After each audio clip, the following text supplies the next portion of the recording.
Hi, this is David Zahn of ZAHN Consulting, and I'd like to take just a fast minute of your time to talk about an issue very core to many of my clients.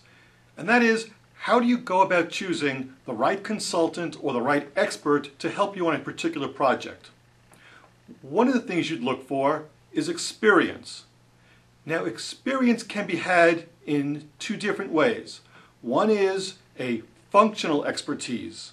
Someone can be an expert at IT, at marketing, at human resources, and they'll go from company to company and sometimes industry to industry, plying their trade because they are experts at that functional specificity. The other expertise is in an industry and sometimes even a subsegment of that industry. They are an expert at retailing, at aeronautics, and maybe even within that, they're an expert at mass merchandisers. So they know a good amount across all the different functions and challenges and industry issues within that vertical, if you will. So depending on the project, look for the appropriate amount of expertise. Now, when it comes to experience, you have to also be careful as to when was that experience received. I work with many people who at some point in their career will spotlight that they have previously worked for fill in the blank. It may be Anheuser-Busch or Procter & Gamble or E.J. Gallo.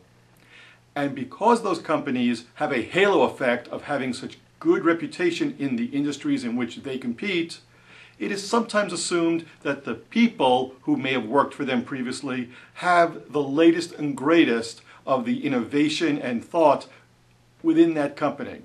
That's not always the case. Somebody who sold for Procter & Gamble in the late 70s may be very up to speed, but it would not be an automatic default assumption. The other thing to be aware of, and it's a question that will knock out many so-called experts, how do they maintain their edge? How are they being continuously trained and developed? Because otherwise what you're likely to get is the same expertise that they had used 5 years, 10 years, or perhaps longer ago. If they're not constantly refreshing their insight, their knowledge, their skill set, well, all bets are off in terms of what they're going to deliver to you. One of the ways that many clients try to determine who they should be bringing in is to look at who is writing on a particular subject. And that's a good way, but it's not the best way. A better way is to see who has actually done the work. There are an awful lot of people that fill sports stadiums claiming to know what should be done on the field. Some of them have blogs, some of them conduct webinars, and some of them are rather vocal about what their opinions are.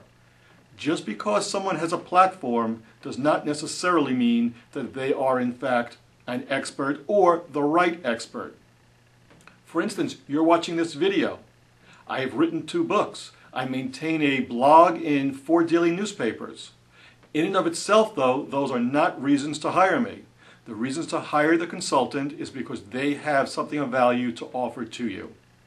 I have a lot more to say about this subject, and I would certainly welcome a discussion with you as to how to help you choose the right consultant, whether or not it's me, just to talk to you about how to go about the process.